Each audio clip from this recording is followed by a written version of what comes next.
To see your own link, so just click any link. Okay, you need to log in first. Okay, and then on the three dot dot dot, and then log in. Okay, username.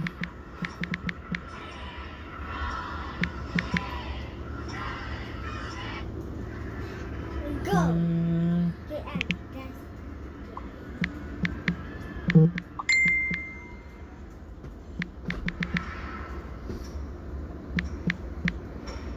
okay, you need to log in. Okay, then it's okay, the three dot dot again. Then go to the dashboard. Dashboard.